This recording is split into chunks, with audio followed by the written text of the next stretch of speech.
Hi, I'm Lexi, and you're listening to L.U.C.K with Lexi.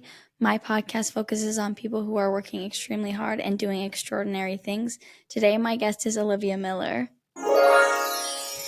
Olivia is a recent graduate of Alpena High School, where she received accolades as a DECA representative at the state and national level. She participated in FFA and Zonta Z Club.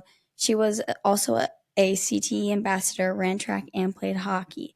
Olivia is continuing her education as a member of the early college program, where she is focused on marketing. She was named an ambassador for Earth Echo International, recently created a clothing swap to reduce textile waste, and is launching a sustainable clothing line called Continual Clothing. So welcome, you're doing so much. Let's start with becoming an Earth Echo ambassador. Tell us how that kind of came about and what do you do to represent them? Yeah, so I'll go into a little bit about what Earth Echo is because I had no idea before. It's a global organization that is working to protect and restore our ocean planet. So they have all of these different youth programs that are all about education and advocacy, pretty much just protect the environment and the planet. And the program that I'm in is the Marine Plastic Ambassadors. So it's all youth along the Great Lakes region who are in it. I didn't seek it out or anything. I didn't know anything about it, but my mom actually saw an ad on Facebook. Oh. Yeah. And she sent it to me, and I was like, okay, sounds cool. I guess I'll apply. I've always been interested in environmental issues, but I haven't did anything like this before. Yeah. So I wasn't really expecting anything to come out of it when I applied. And we were actually on spring break when I found out I was accepted.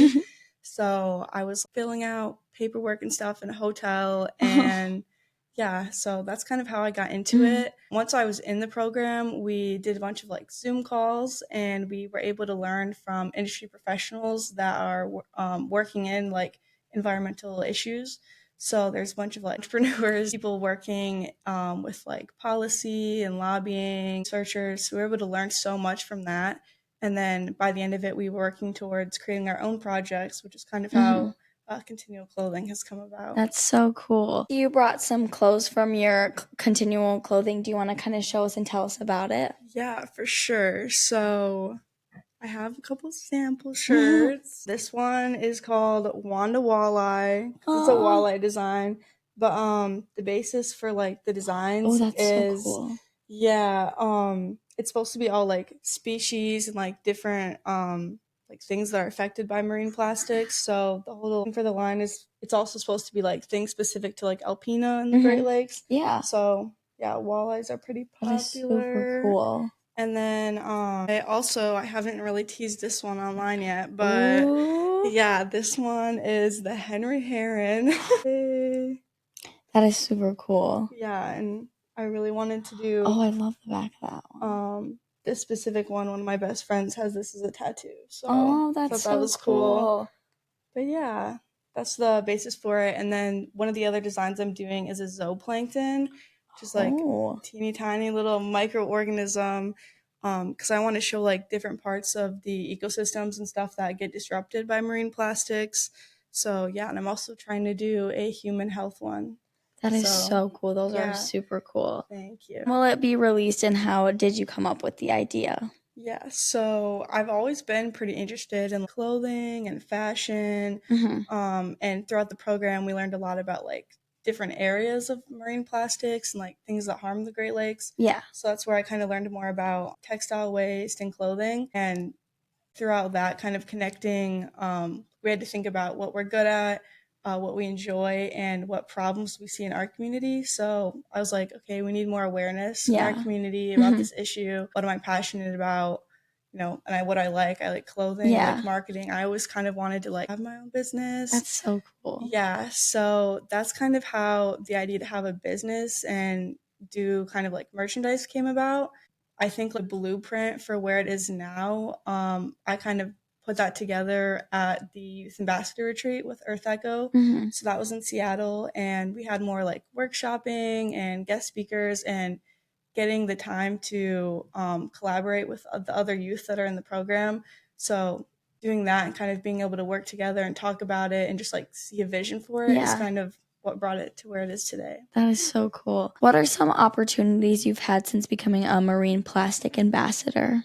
Yeah, so honestly, there's been so many opportunities that have come up. Right away, when I started, I became a youth representative for the Great Lakes Great Responsibility Board.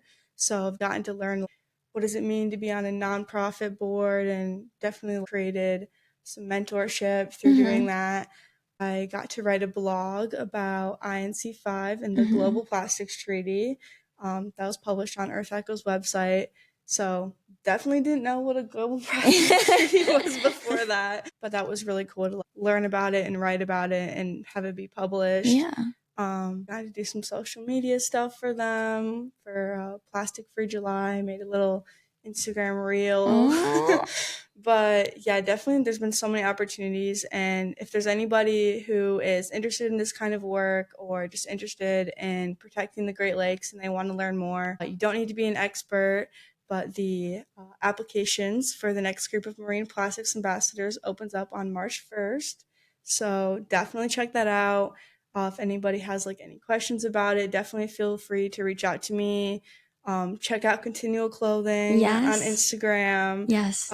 Trying to get some more educational stuff out on that account. So yeah. Yeah, definitely.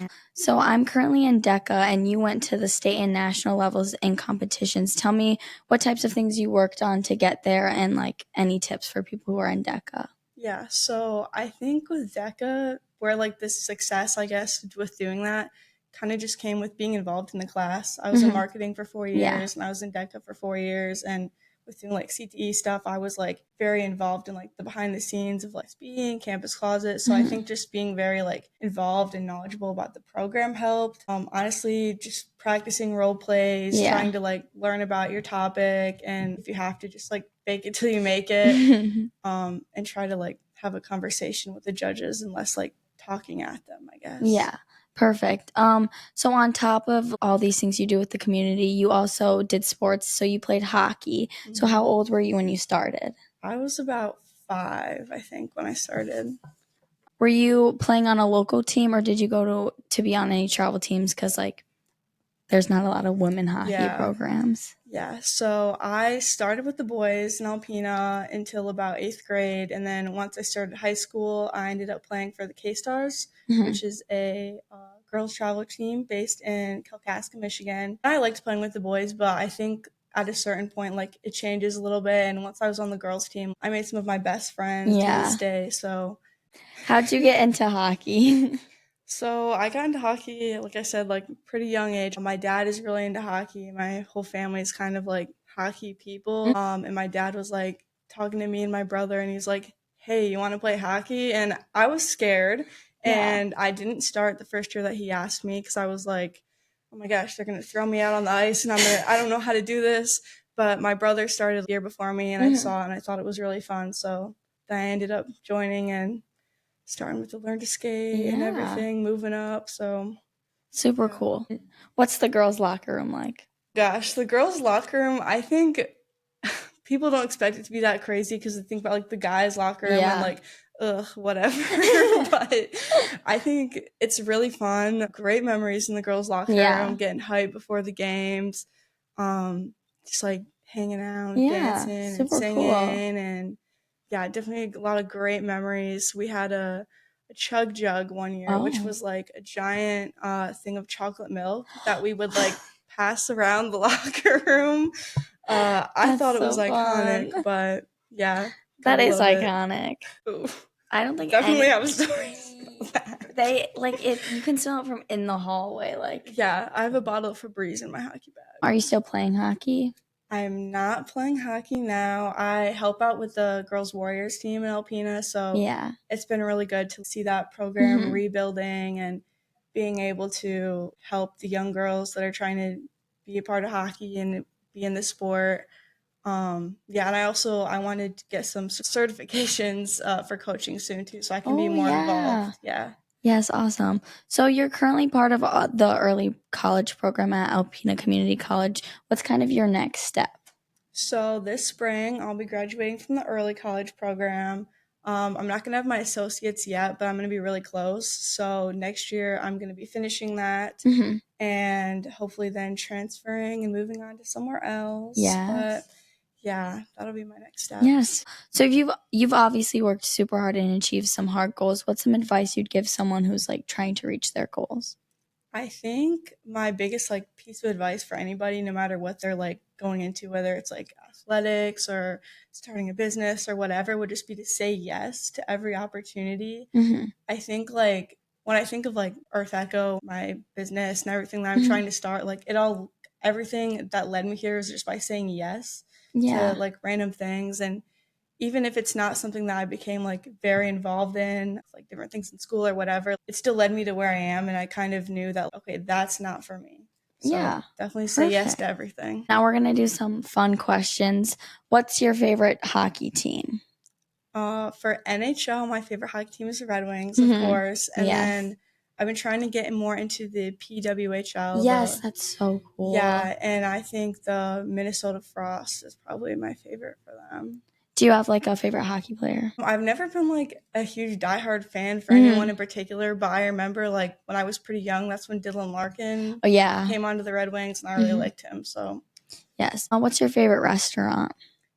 I don't think I have a specific favorite restaurant. I really like Mangoes and Players Pub. Yes, Really good, Mangoes. but I'm not really that picky. So What's your favorite place to visit?